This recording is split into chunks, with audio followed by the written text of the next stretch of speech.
Welcome to Trending in Education. Mike Palmer here. Really happy to be joined today by Deborah Lee, who's the founder and CEO of a company called Dancing Panda.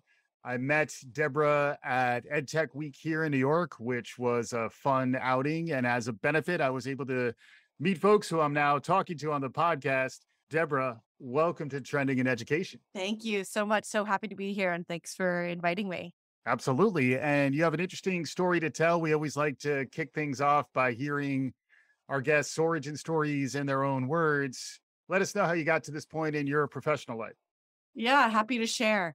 I come to you with over 10 years of work experience in the US K-12 world. But before that, I actually worked in technology marketing for many years, where I went to business school. I realized that I wasn't super passionate about supporting chief information officers and the problems they had. And when I sat back and reflected, I realized that it was really my volunteer work and the impact work that I really enjoyed. And so went on this journey, and after talking to a couple of friends, learned about something called social entrepreneurship. And when I learned that phrase, my mind was blown. And so, decided to go to business school, went to Babson, focused on social entrepreneurship, and really used that first year of business school to think about where and how, like impact. It's such a big thing. And I happened to attend a net impact conference and attended a session called Leveraging Your Business Skills for the K-12 education sector. And I was hooked, and I was like, this is it. This is everything that I've been looking for. And so that was really a really important key event. And so since business school, have been in a wide variety of roles, have worked at schools, was a director of school operations at one of the Harlem Success Academy schools in East Harlem, worked at another EdTech called Newsela, where they use daily news to teach nonfiction literacy, or they used to in the early days. That was their tagline. Yeah. And have just been in a wide variety of roles. But in addition to doing all this work in education, I'm also a parent. I'm a mom. I've got two adorable little girls, Madeline and Eleanor. Madeline's in fourth grade this year, and Eleanor is in first grade. And when Maddie was in first grade a couple years ago, I realized I had no idea what she was learning in her classroom. And I think that there was like this clash between my personal and professional life. And I was like, wait a minute, I've been working in education for so many years. Why is this happening? What is going on? And when I sat back and thought about it, I realized I don't really need to know like the ins and outs and all the things of what she's learning. I was like, but I want to know what basic things she's learning so that I can really do some fun games, like learning games with her. And so I was like, this has got to exist. There are so many free resources out there for parents. And so I was like, this has got to exist. Let me just go Google it. And when I did a little bit more research, I saw that it didn't exist. And I was like, oh man, I think I need to start creating my own games. And that's sort of how I came up with the idea for Dancing Panda. Nice. I've talked about Love Every Baby, which is something I used when my son Matthew was 0 to 3, and now we've transitioned, now that he's a robust 3-year-old, we've transitioned to a KiwiCo, which is a physical shipment that comes in once a month. Through the pandemic, Love Every delivery days were like a gift from the gods for us. It was amazing in our household. We suddenly had something to do. Also, they were very kind in that they thought of the parents from time to time. It was very much a psychological safety net. We didn't feel as alone.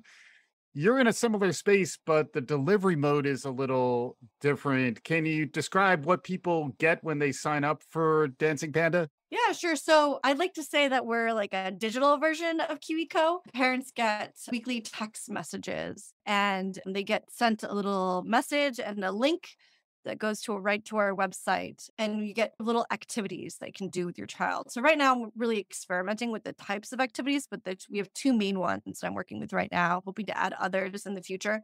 But one is a trivia question. What is heavier, a ton of feathers or a ton of bricks? And you click to see the answer.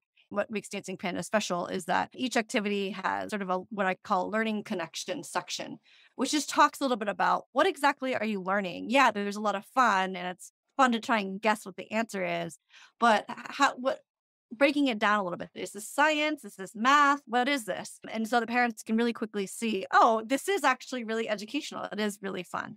So we're doing trivia. That's a really easy one. And then we also have grade aligned activities. So we currently have activities for kids in grades pre-K through third grade. And this is meant to be like a 5-minute activity, 5 to 10 minute activity. A parent can read it real quick. They can do it on the spot. Some of them take materials, some of them, most of them don't. But it's really meant to be, a quick, easy activity. And again, those have the learning connection section as well. But it was really meant to give an opportunity to parents to do something fun. We're all tired at the end of the day, and so here it is, right in your cell phone. Here's something that you can do really easily with your kids and have fun.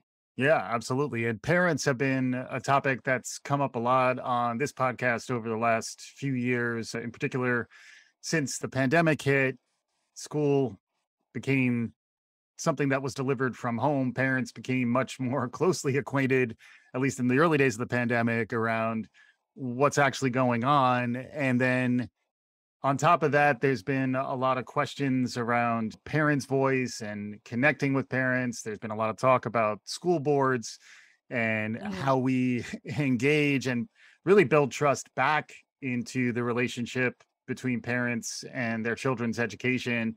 I'd love to hear a little more from you on what's it been like working directly with parents as a parent, building learning products that are really tapping into something that maybe has been awoken in recent years. I'd love to get some of your perspective.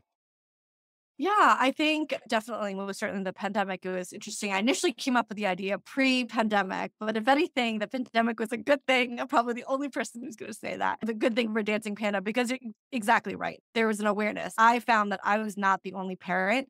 Suddenly parents were exposed to their kid was zooming right there in the dining room and they're hearing all the things that they're learning and they're suddenly like, oh, you're learning that, you're learning about shapes in kindergarten, and I think that there's definitely a lot of conversation early on about like, oh yeah, I guess I didn't know what my kid was learning and now I'm hearing, more about it. I think that's one thing that makes Dancing Panda unique or sort of different from other sort of products out there is that we've intentionally created a product where it's meant to be done like parents and children together.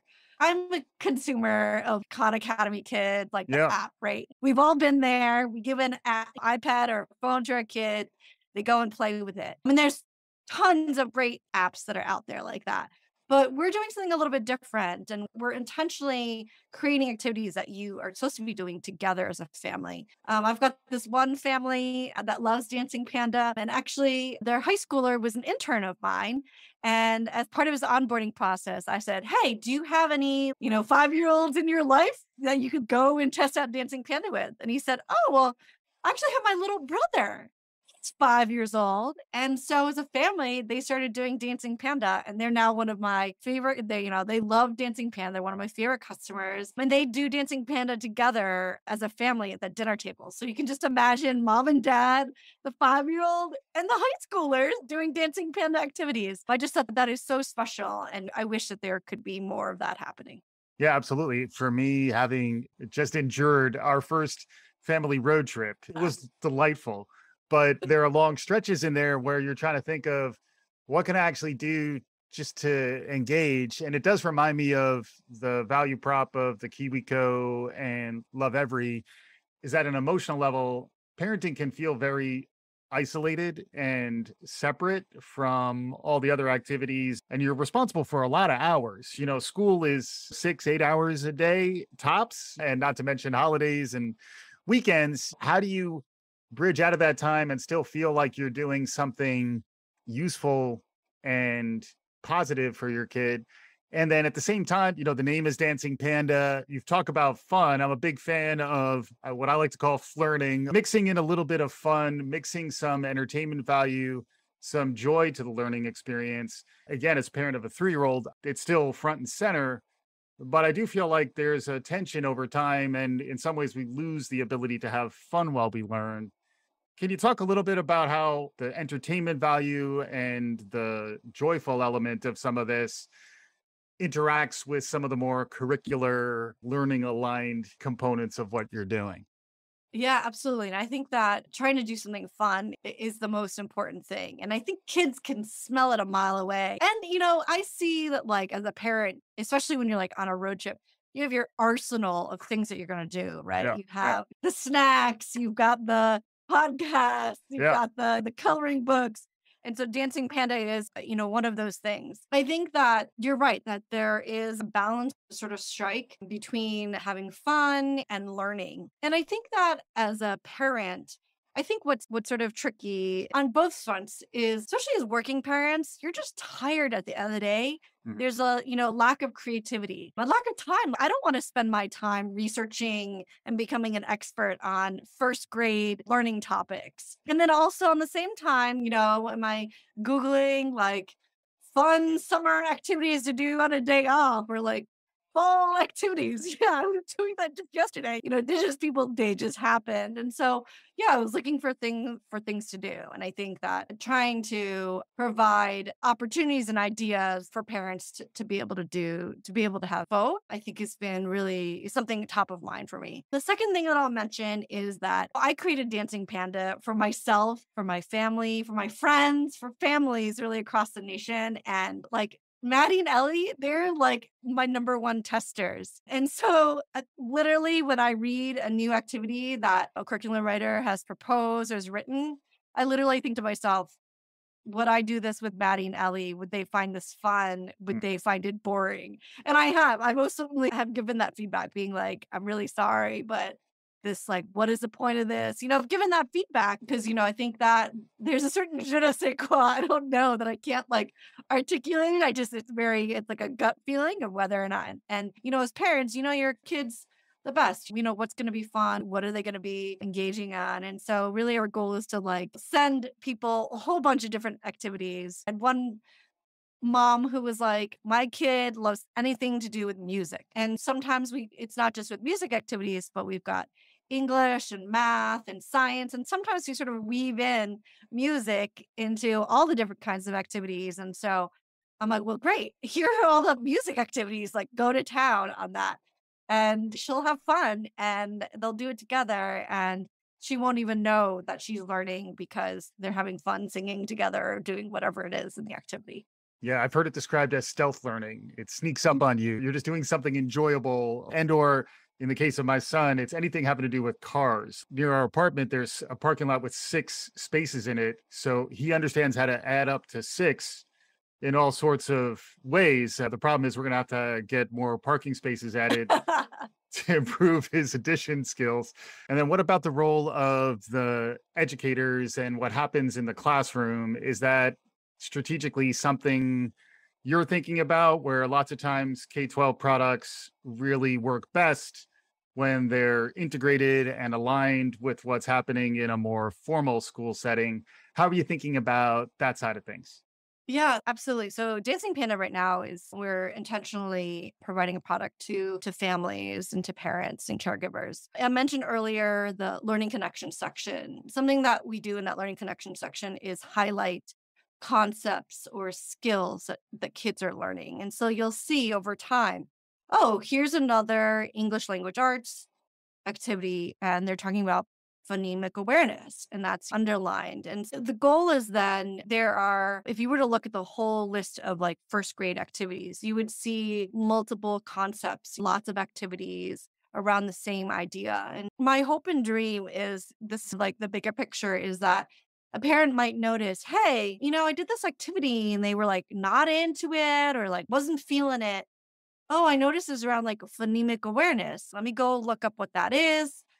And, I feel as if with parents and in terms of like parent teacher relationships, oftentimes as parents, there's like this habit now or something that I've observed that we only contact teachers when something's gone wrong, something Yeah. bad has happened. Other than, parent teacher conference at the beginning of the year, maybe back to school night, they're really like the times in which parents and teachers are just talking are just so few and far between. And, I can imagine a conversation where a parent says, hey teacher, I was with Billy, I was doing this activity. We're doing something fun called Dancing Panda.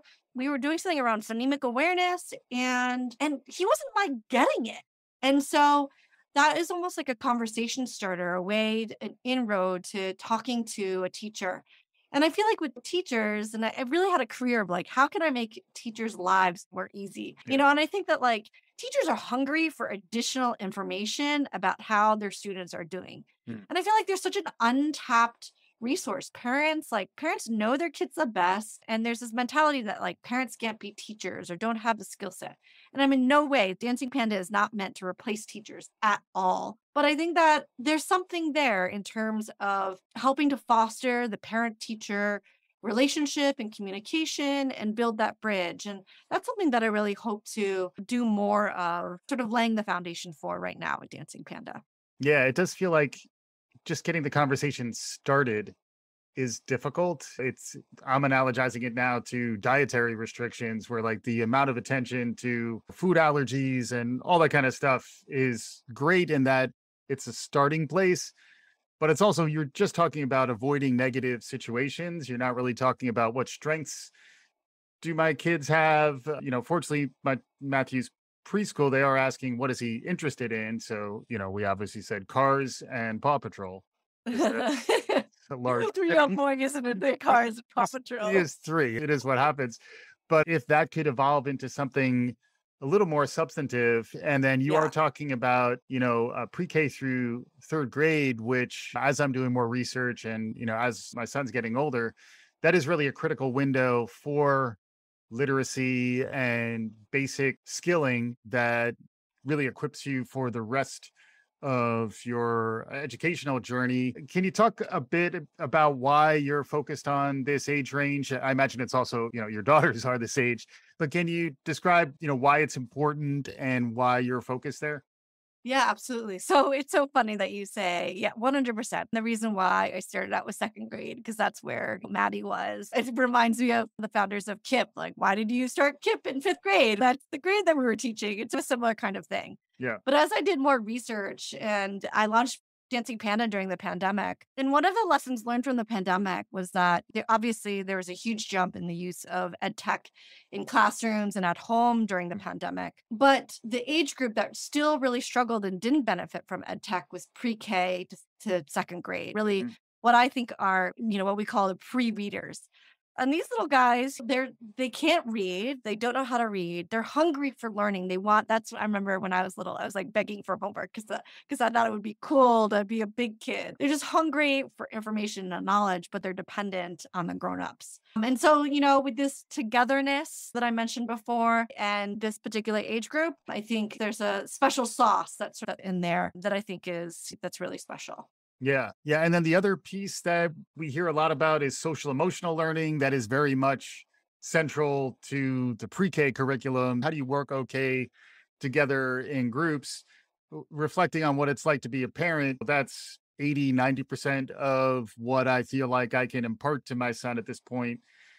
How do you think about that? How is that part of what you're trying to deliver with Dancing Panda? How are you addressing the SEL side of things? Yeah. So our activities include 7 subjects. So math, ELA, science, social studies, music, arts, and wellness. Mm. And within wellness, we're experimenting a little bit with some social emotional learning materials. I've got a great team of curriculum writers, all either current or former teachers in the classroom. And I think talking about scenarios, a 3rd grade one that I want to try out is one of your friends who's getting teased by another classmate. What do you do in that situation? And it's almost like discussion prompts Yeah. that a parent could do. And so I think that's really important. And I think those kinds of activities or seeing a video, but having a conversation and talking through can be really valuable. And I've taken a page definitely from some of the best practices around SEL right now and how our guidance counselors and teachers are managing things ever since the pandemic. Yeah. And then the role of technology you've touched on, but maybe we could hit that a little more directly. The delivery mode is SMS, which is an interesting choice. And as a parent, I 100% understand the value of that because the amount of time I spend on my phone when I'm on the go, and if I just get a text, it's prompts me, gets me in a context where I can get reminded of something quickly, and then how much the actual activities are technology based. It seemed like it was text based delivery and then mostly offline in terms of how you're engaging with your child. Can you explain how you landed in that mode of delivery, those media formats? Yeah, so it was intentionally low tech. I think there's sort of like two things, two sides of the coin, shall we say. From a practical standpoint, again, my email's a hot mess. I was like, I don't see things. And so I was like, email doesn't feel like the right method of delivery, but Mm, text messages, they're easier to find. They're right there. They pop up. And so I think that from a like a practical kind of feeling. And then when I looked into like the marketing side and the tech side of things, the open rates and click-through rates for SMS is much higher than email. And I was like, mm, oh, okay, that's great.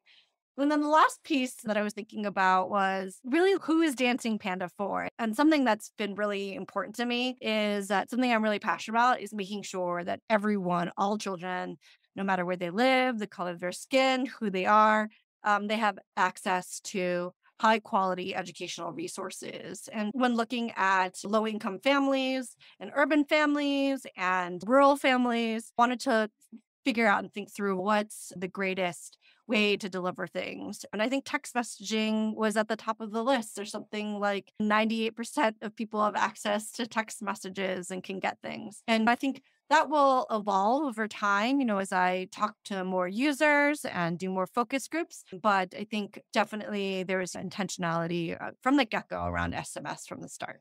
yeah. And if folks, we've been teasing the whole time, if folks want to learn more, where should they go? What should they do? If parents out there want to explore what Dancing Panda is, what should they do?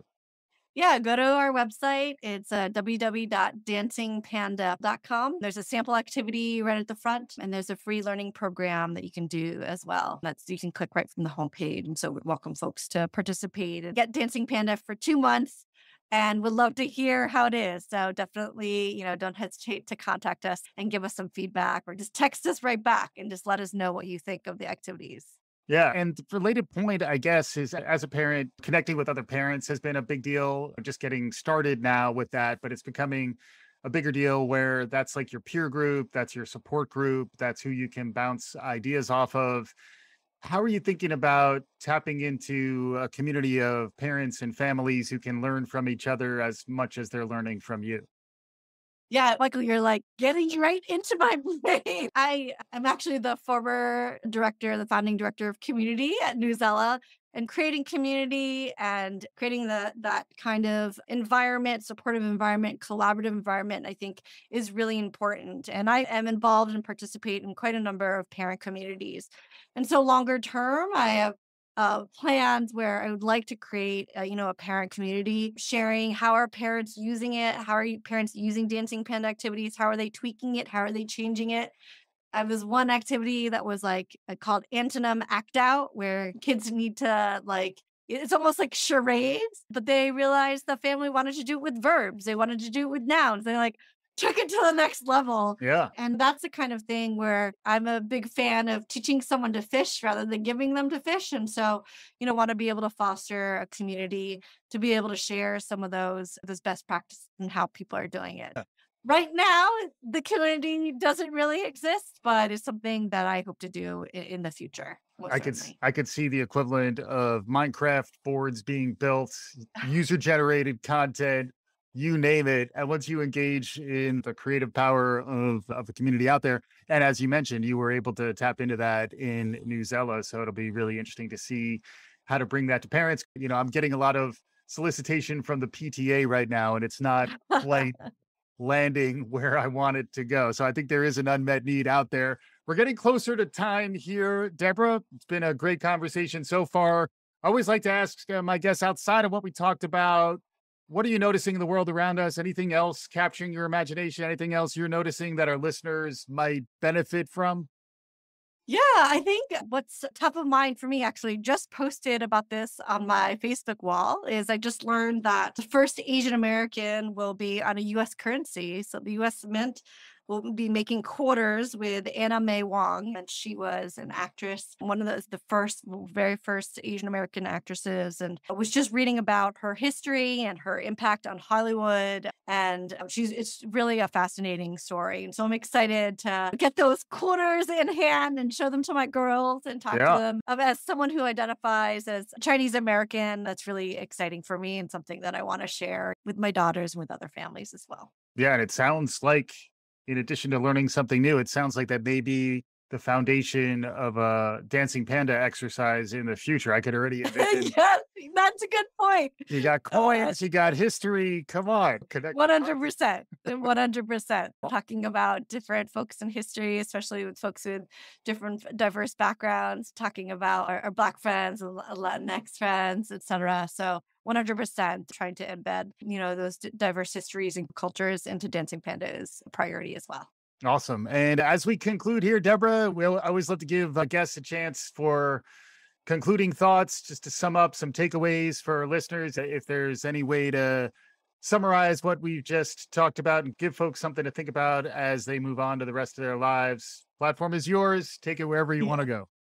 Yeah, I think, I've mentioned it before, but I want to make another plug for it. Reach out to those teachers, whether they're in your daycare, in your child's school, even if you're a parent of a high schooler. I think that I've worked with so many teachers over the years that teachers are always excited and delighted to talk to parents. And so I would just encourage the parents out there and the caregivers out there to really have the courage and to be brave and to start a conversation with a teacher and not have it be about something bad, but have something good. And I think that you'll both find it very rewarding. So I want to make sure that I mention that. That's awesome. Yeah, it reminds me of the parenting adage, catch them being good, go in from a positive frame rather than from a negative frame, just to build that foundation of trust, because at the end of the day, it is a partnership that is built on trust and empathy, just like everything else is. Outstanding stuff. Deborah Lee is the founder and CEO of Dancing Panda. You can check it all out at dancingpanda.com. A pleasure having you on the show. Thanks so much for joining. Thanks so much. Have a great day. Awesome. And for our listeners, hopefully you enjoyed what you heard. If you did, please subscribe, write a review, do all the good things. We'll be back again soon. This is Trending in Education.